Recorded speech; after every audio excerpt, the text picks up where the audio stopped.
Again, today we will review chapters 1 through 3 by working a comprehensive problem or a comprehensive packet. And then on Wednesday, we will review the material as well as the types of problems. What will be the types of problems that will be included on your first exam. So let me show you where to find the problems we'll be working today. I'll share my screen with you real quick. We need to go back to Blackboard. So this is your section in Blackboard. If you guys go to lessons, then open chapter 3. This is the last chapter we've covered before the exam. And then kind of in the middle of the page right here under the recorded lectures and the practice problems, you will see the packet. I call it a packet because if I were teaching in line, if I were teaching in the classroom, we would be working this as a packet in class. So for those of you who want to print this, you're welcome to do so. For those of you who just want to take notes, you're welcome to do so as well.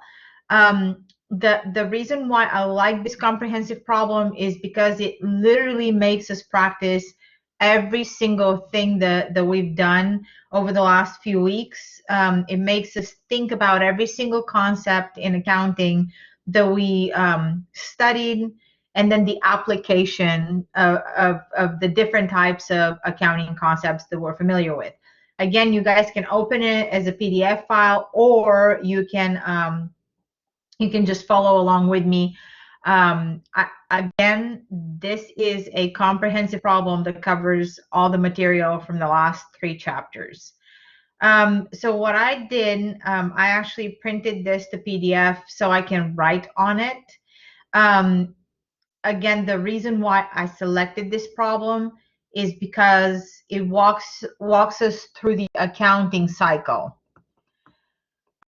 So the accounting cycle or the accounting process, as you know from chapters 1 through 3, has several steps, right?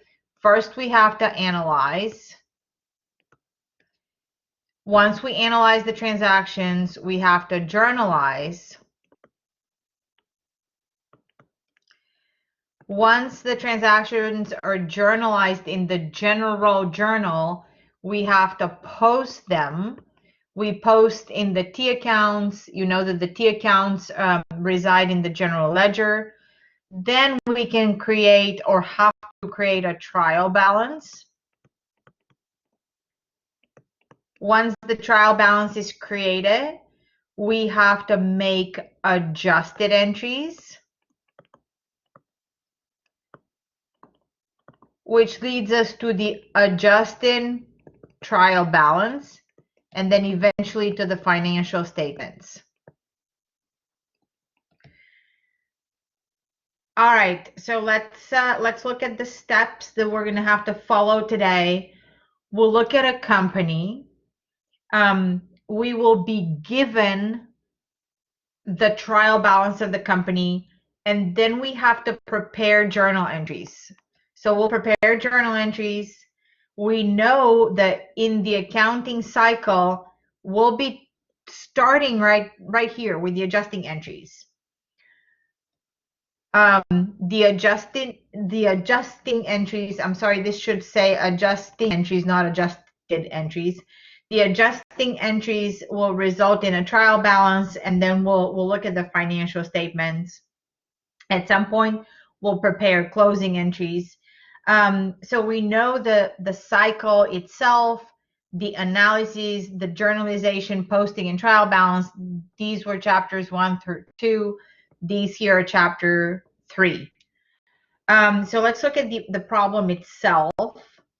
So here's what we're given. This is the second page in this packet. So when you guys are working problems on the test, you will be given journal entries. You will be given some kind of a trial balance to work with. You need to be able to understand the data before you can actually make the journal entries, before you can produce a financial statement. So here is what's important to understand. This is a company, machine shop, that this information is really of no importance at all. But this right here tells me they began operations on January 1st, 2017. The reason why that's important is because we also know that the annual reporting period ends on December 31st. Right now is January 1st, 2018. The company has been in operation for 1 year. There are balances in their T accounts. So what you're looking at underneath this piece of information, this is a listing of all of their accounts and their normal balances. So remember, we start with the asset accounts. So I can go through and check those. Cash is a current asset. Accounts receivable is a current asset account. Supplies is a current asset. Lando is a long-term asset account, and so is equipment, long-term asset, or this is a contra asset account, as we learned in chapter 3. This is a long-term intangible asset. And this is another contra asset account. So we know that all of these are assets, and as such, we know the normal balances of the asset accounts are debit, so normal balance. The contra asset accounts, this one and this one, contra asset, those are on the credit side. So far, so good. I'm basically taking my time. I'm analyzing the information that I'm given. I also know that following the asset accounts, on any kind of trial balance, we should see liability accounts. I know that these are liability accounts because of the word payable, payable, payable. Look at that. All of them are payable. And from what I can see, accounts payable, short-term notes payable, salaries and wages, interest, they're all short-term. I can also see, look at this, that all of them have a normal balance on the credit side. Most of them have zeros. So we will be preparing adjusting entries here that will put something in those accounts. You'll see that in a minute. All right, stockholders equity. Here are the balances, they're normal on the credit side. And then the company is not reporting any service revenue and expenses just yet, but we know that these are income statement accounts. All right, so now that we've analyzed all the data that we're given, now we have to look at things that have happened, transactions and events in 2018. We need to analyze the transactions just like we learned in chapters 1 and 2, journalize those transactions just like we learned in chapters 2 and 3, and then we'll post to the T accounts. So let's go ahead and get started. On the next page, here is what we're given. We're given transactions just like you're used to when working problems on McGraw-Hill Connect or in the book. Let's look at transaction A first. The company borrowed 13. Those dollars are those dollars, I believe, are in what? The amounts are rounded to simplify. Let's say that these amounts are in thousands. So in this case, they borrowed 13 cash on March 1st using a short-term note. So this is an original journal entry. So for this transaction, we know that cash will be going up. Cash is an asset account. We have to debit it. And note payable is a liability account going up. We have to credit that. I will give you journal entries on the exam. So let's scroll down and let's journalize this transaction. I showed you how to do A. On March 1st, cash, which is an asset account, is going up. We need to debit it. Short-term notes payable, which is a liability account, going up, has to be credited. Again, you will be tested on your knowledge of account descriptions, account titles, debits, and credits. Here is the rule. If it's an asset account going up, debit means a plus, credit means a minus. If you're working with the liability going up, debit means a minus, credit means a plus. And if you're working with stockholders equity, which includes revenues, expenses, dividends, debit means a minus, credit means a plus. So I'm going to leave this here on the side, and I'll be going back and forth. I need to look at the next transaction, B, which happened on 3/2. So all I have to do is scroll up where the instructions are and look at the transaction. This one, purchase land on March 2nd for future building site, pay cash 7. So I know that land, which is an asset account, will be going up. And because they pay cash, I know the cash will be going down. I know the cash is an asset account going down. So this tells me I have to debit land and credit cash. And down here, I will prepare exactly the same. I'm sorry, exactly what the journal entry that you heard me analyze.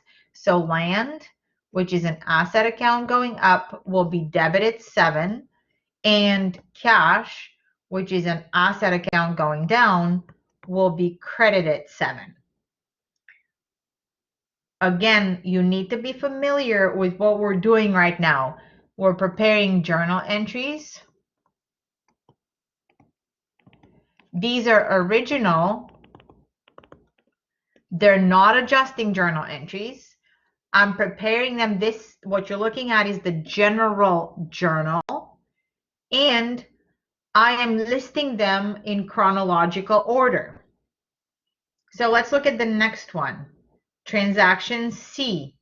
So transaction C, here, it says that they issued additional shares of common stock for 28.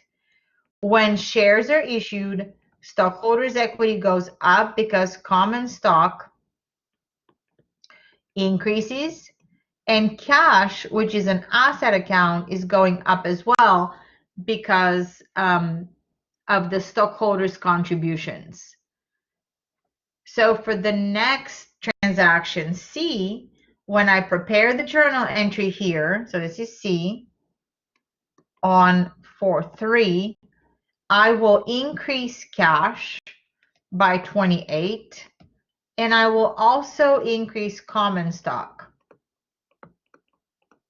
by 28. Just so everything is clear, I know that this is an asset account going up. If I look at my cheat sheet here, I know that if I have an increase to assets, I need to debit. And then common stock, which is a stockholders equity account, is going up as well. If I look down here, if I have an increase to stockholders equity, I need to credit. If you guys have any questions, please feel free to stop me at any point in time. We're about to look at transaction D. They purchased software for $12 cash. I mean, now I can speed up a little bit because I know that software for D, this happens on 7/4. Software is an asset. It's an asset going up 12. And because they pay cash, cash is another asset, but it's going down 12, would balance my debits and credits, and the accounting equation will stay in balance. All right, for transaction E, again, I'm going to go up there and see what transaction E is. Here is E. They purchase supplies on account. I know the one asset account is going up and the liability account is going up as well. Those supplies will be used in the future. Right now, though, on this is transaction E, on 10/5, I will increase supplies. Assets are going up 17, and I will increase accounts payable. It's a liability account going up. Again, I will ask you to prepare original journal entries on the exam. A, B, C, D, E, F. So next one is transaction F. Let's look at that one. So for transaction F, they paid accounts payable on November 6th. This is a reduction in a liability, in an obligation. So for F, which happened on November 6th, accounts payable will be debited because I know this is a liability going down for 14, and cash, which is an asset, will go down as well because that's how we are reducing a liability, by paying it off. Let's look at the next transaction, G. It says they signed a service contract. When I look at this transaction, I need to analyze whether or not there was an exchange. Is the company getting anything? Are they giving anything in return? In this case, because they merely signed a contract, I'm going to have to say that G would result in no entry because there is no economic exchange. And then I'll continue with my other journal entries. So let's look at F. Let's look at what happened in F. So in F, oh, I'm sorry. Not F. What's the next one? G, H. They recorded revenues. So look at the revenues. They recorded revenues. So for this one, we know that revenues are going up. And we know how the customers paid for those revenues. We know that the company collected cash, which is an asset account going up, and some of them were on account or on credit, which immediately should tell you account receivable is going up as well. So let me correct what I did here. This is not transaction F, it's transaction H. So for transaction H, which happened on 12/8, the company's cash is going up. This is an asset account, which is increasing 116. Account receivable is going up. Account receivable is an asset account going up 36. And then service revenue is increasing as well by 152. Service revenue is a revenue account going up, which increases stockholders' equity. All right, so let me talk about this a little bit. So here we're starting to get into chapter 3. If the services are performed and the goods are delivered, that means service or sales revenue. It doesn't matter how the customer paid for those services or goods, cash or on credit. Revenue has to be recorded because the services are performed and the goods are delivered. All right, so let's look at a couple of other things that we need to prepare journal entries for. We have I and J. So I is they're paying their employees. So expenses are going up and their cash, which is an asset account, is going down. And then they collected on accounts receivable here, which means the cash is going up, which is an asset account going up, and accounts receivable will be going down. So when I'm making these journal entries, I will be thinking about the analysis that we just did. So let's go ahead and do that. Let's look at, or not look at anything, I and J. Let's prepare those entries here on the blank page. So we have transaction I. Transaction I is where the company pays their employees. So here's transaction I, happened on 12/9. So salaries and wages expense is going up. This is an expense account increasing, stockholders equity decreasing 81. And then cash, this is the way they pay their employees, decreases asset, and it has to be credited for 81. Transaction J, which is the collection on receivable, we have cash going up, which is an asset account increasing by 20, and accounts receivable, which is an asset going down, needs to be credited 20. So again, these are all of these. Hold on just a second. I need to look at whether or not we have a question here. Yes, we have a question. It would not be, I would not be, so here's the question, guys. Why would I not be salaries payable? I would not be salaries payable. Let's go and read it real quick. So I says they recognize salaries and wages expense. It will not be a payable because it's paid immediately in cash. If this said they recognize salaries and wages expense, the employees will not be paid for another 2 weeks, then that would be a salaries and wages payable. But in this case, because they're immediately paid in cash, there is no future obligation. Does that help, Juliana? Yeah, okay, perfect. All right, so let me go back to the entries. So these entries right here, this is chapters 1 through 3. Adjusting entries K through P, this is chapter 3. So that's why, again, I love this problem, because you can see how every single thing that we have studied since the beginning of the semester comes together. All right, do you guys have any questions on the original, on the normal day-to-day journal entries that we make in accounting? So if you don't, we're going to spend a little bit of time on the adjusting journal entries. So the adjusting journal entries, remember what we studied in chapter 3, last day period. So they will all be prepared as of 12/31. No cash,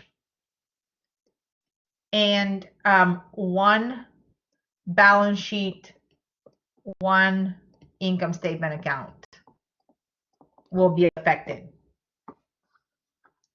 All right, so let's look at what, hold on just a second. Let's see if we have another question. Can you go back to the journal entries real quick? Yes, Janelle, I'm going to, where are my journal entries? Oh, it's the PDF file. Okay, so here's the journal entries. Did you want to look at the, I'm going to scroll through all of them. Here's this. Is it the second page you're interested in, Janelle?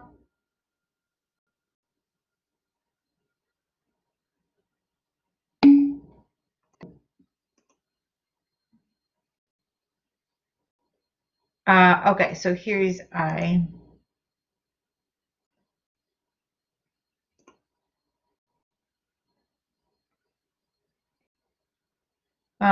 So we have GH, salaries and wages, expense, and cash. All right, so once you guys are done with your notes, we're going to prepare the adjusting entries. And like I said earlier, what I will do here is I'll separate them from the rest. I'm just going to say these are adjusting entries because they're a separate category, right? Like I said, they happen at the end of the accounting period. Cash is not affected, we know all that. Let's see if there's another question. Okay, so we're ready to proceed. So for the adjusting journal entries, I know that all of them, starting with transaction K, will happen on 12/31. All of them will. So the first one is amortization expense and accumulated amortization. So this is an expense account going up, which decreases equity. This is a contra asset account, just like the accumulated depreciation was. Let me talk about a little bit about the difference between accumulated amortization and accumulated depreciation. So depreciation, depreciation goes with long-term tangible assets. Amortization goes with long-term intangible assets. All right, so here is what we're going to do here. We will debit amortization expense. We're given that amount for, and we'll credit accumulated amortization, which is a current, which is a contra asset account, and any increases on the credit side. For L, which again will happen on 12/31, we need to figure out what the supplies expense is. So I'm going to go back to the listing of the transactions up here. And I need to really look at L, because remember, L is from chapter 3, supplies. I need to figure out the adjusting journal entry for supplies expense. So I need to figure out how much supplies were used. How would we do that? Well, I usually like to look at things in T accounts. So here I know that if this is my supplies T account, let me see what the question is. Will the exam be proctored? I will address all of these questions on Wednesday. Okay, so supplies. What I know is that there's $11 of supplies left. I need to determine the usage or the credit side. So I need to figure out if there was a beginning balance in the supplies account. I also need to figure out if they purchased any supplies. So let's look through our journal entries real quick.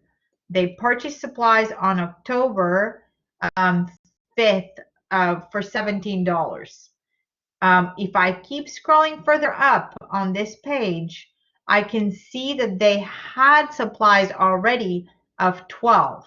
So now I can determine how much supplies were used. There was a beginning balance of 12. Then they bought $17 worth of supplies.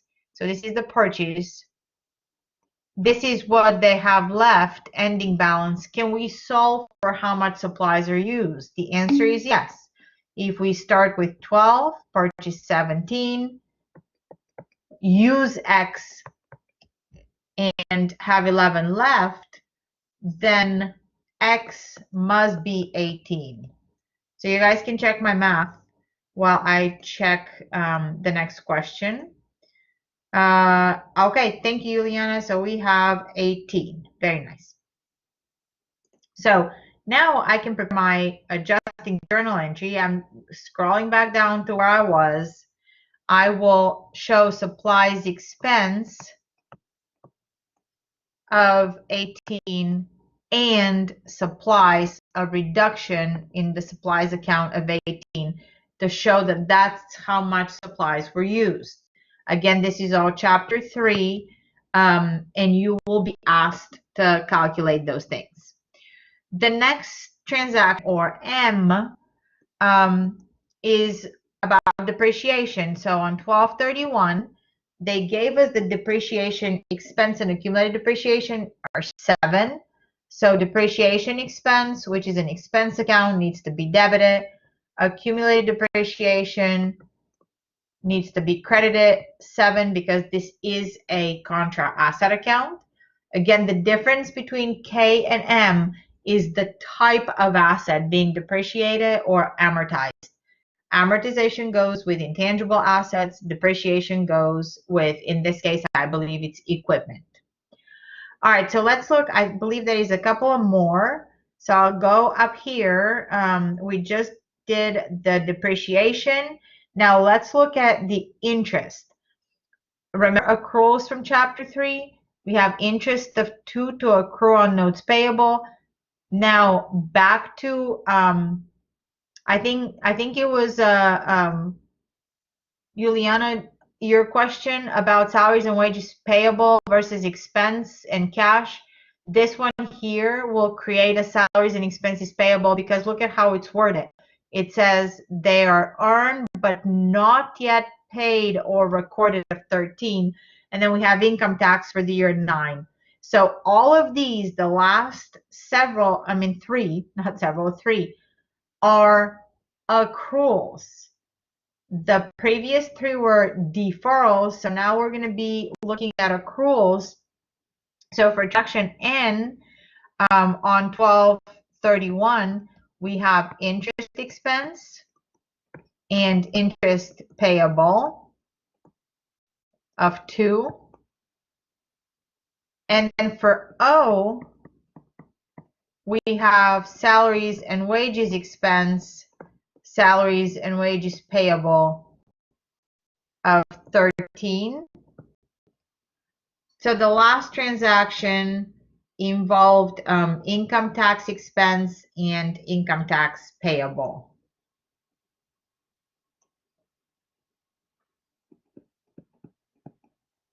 So this is P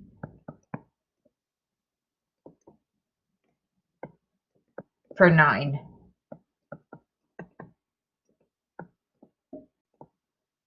So again, this reviews all journal entries except for closing entries, which we're going to do in a minute, from chapters 1 through 3. And I'm going to try here. Let me keep this on the screen for a minute, and then I'll scroll down. So the next step in the process, remember the accounting cycle, analyze, journalize. We completed the journal entries for both the original transactions that happened as part of the day-to-day operations of the company, as well as the adjusting entries. So what we're going to do next is we need to look at the T accounts. And this is something that, you know, I'm not going to spend too much time on, but I strongly encourage you guys to do this on your own and see if you balance. Here's the last transaction here.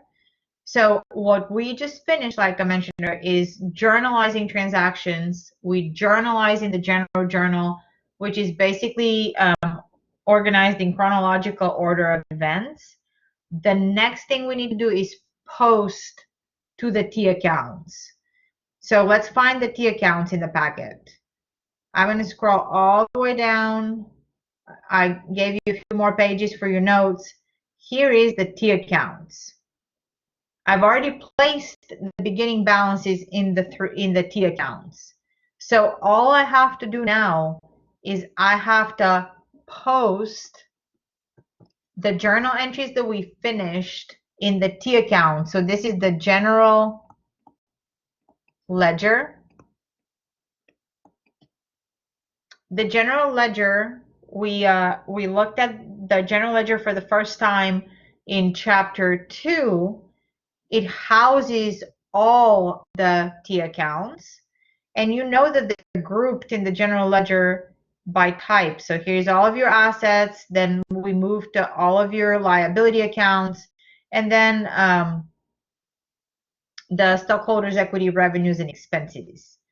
So you have done problems like this on your homework where you need to prepare the journal entry and then post. So if you look at transaction A increases cash by 13, and at the same time, so I need to reference the transaction. So I'll go way up to see what transaction A tells me to do. Here's transaction A. So we have cash and short-term note payable. So I will find, I already found the asset account. Where is the asset account? Here's the asset account. I'm debiting cash. So the debit here is on the left-hand side, credit here is on the right-hand side. I know cash is an asset account, and I know the rules for debiting and crediting are such that we debit if there is an increase, credit if there is a decrease, the company is borrowing. So cash is going up. And then I need to do something with the notes payable short term because that obligation is also increasing. So this short-term note payable transaction A will make it go up because this is a liability account. Debit would mean a minus, credit will mean a plus for liabilities. Does that make sense? You guys remember having to do that on your homeworks? All right, so we need to do that for every single transaction that we just journalized. All right, so for the next transaction, they buy land and they pay cash. So I'll find the land account. Transaction B will increase cash by 7. Transaction B will also decrease cash by 7. All I'm doing is I'm transferring, I'm posting from the general ledger to, from the general journal to the general ledger. Look at the land account. This is an asset account. If this asset account land goes up, I need to debit it because debit means a plus. If, let's say, the company sells land, I need to credit it because credit means a minus. So it is a good practice for you to take this, problem and post all the accounts, all the amounts into the respective T accounts in the general ledger. All right. So I need to, before we conclude this review, I'd like to talk to you about something that finishes, that completes the accounting cycle. So let's say, and I'll do it here real quick. Let's say you're finished with transferring and posting. So transaction C increases cash. Transaction H increases cash as well. Transaction J increases cash. I have a bunch of decreases too. 12, 14, 81. These come from transactions D, F, and I. Once you post all the increases and all the decreases, you can finish by calculating the ending balance. In this case, the ending balance is 66. Again, this is available to you, so you can print it or you can pull it up and redo it. I'm just going to post real quick to save time. For accounts receivable, there are 2 transactions that affect it. One increases accounts receivable, the other one decreases it. Ending balance here will be 21. Supplies, we worked with supplies quite a bit. Transaction E increases supplies by 17. 18 shows usage for transaction L. So there is 11 ending balance. The reason why I'm rushing here and I'm calculating the ending balances is because we need the ending balances to prepare the financial statements. So land, nothing else happens to land. So the ending balance is 7. Let me see. Let me answer the question that just popped up. How do I get the ending balance? So for cash, I'm adding all the increases and I'm subtracting all the decreases. So for cash, you have 13 plus 28 plus 116 plus 20 minus 7 minus 12 minus 14 minus 81. Let me see if that answers the question. Yep. Well, Juliana, That's exactly right. But this would only work for accounts that increase, depending on the account. That's exactly right. Does that help, Janelle? So you'll add all the increases and subtract all the decreases, and that should give you the ending balance. Okay, actually, Ileana, this is and Janelle both. This is bringing me to a very, very important issue. You have to know normal balances. So the normal balance for asset accounts should be on the debit side. For liabilities and equity should be on the credit side, because that's where we increase the account. Let me see if there's another question before I continue. All right, perfect. Okay, so for equipment, nothing happens for equipment, so ending balance is still 60. We added 7 accumulated depreciation. This is transaction M, so now here the ending balance is 13. And I'm gonna continue with that because, like I said, you have to have the ending balances to be able to go to the next step in the accounting cycle, which is basically the preparation of financial statements and the closing entries. So they increased their software ending balance of 27. Accumulated amortization now is 9 ending balance because we added transaction K. And again, you guys don't have to rush like me right now. You can redo this whenever you can as you're getting ready for the exam. I just wanted to show you. So here's accounts payable. For accounts payable, we have transaction E adding 17 and transaction F subtracting 14. So 8 is the ending balance here. I think I wrote the wrong number. This is 13. So we have 13 for transaction A and 13 notes payable will carry over. So this is the ending balance. Salaries and wages, transaction O gave us 13. So the ending balance is 13. Interest payable is 2 because of transaction N. And again, like I said, I mean, I'm kind of rushing here because I wanted to show you how the whole accounting cycle works, but you can redo this at your convenience. So transaction P, ending balance. Again, remember this is a liability, so the correct balance is on the credit side. So then we have an addition of 28 to common stock. This is transaction C. Common stock is 99.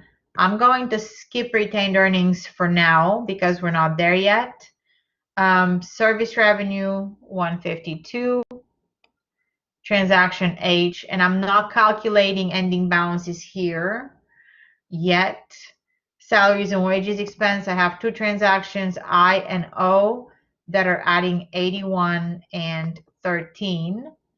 And then I have a bunch of other expenses. Depreciation expense of 7, amortization expense of 4, and these are transactions. This one is K and M. Income tax expense of 9. Supplies expense and interest expense. Interest expense is 2, transaction H. Income tax expense is 9. We did that, transaction P. And supplies expense is the last expense of 18, I. So the reason why I didn't calculate balances here is because I need to close these accounts whenever the time comes. But the time hasn't come just yet.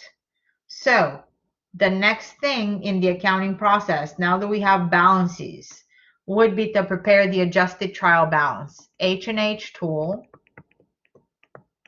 This is part of chapter 3. Adjusted trial balance at, not for the period, but at 12/31/2018. So here you have cash. I'm listing the accounts exactly the same way they were given to us, but you'll notice that the balances have changed. So I'm going to do these three. Cash, and remember those numbers. Cash is 66, accounts payable 21, and supplies are 11. So I'm going to go all the way to the second page. Here's what we started with, right? At the beginning of the year, on January 1st, 2018, look at cash. Cash was 3. So we started with $3 or $3 million or whatever the unit of measure is here. Things were added to that account. Bills were paid. Cash collections were made. Now we're up to 66. Similarly with accounts receivable, on January 1st, we started with 5. Now we're up to 21. So the adjusted trial balance, I'm going to scroll down all the way to where I was writing my adjusted trial balance. Where is it? Right here. The adjusted trial balance, just like the unadjusted, will show all of those accounts that we calculated ending balances in: land, equipment, accumulated depreciation, software, accumulated amortization.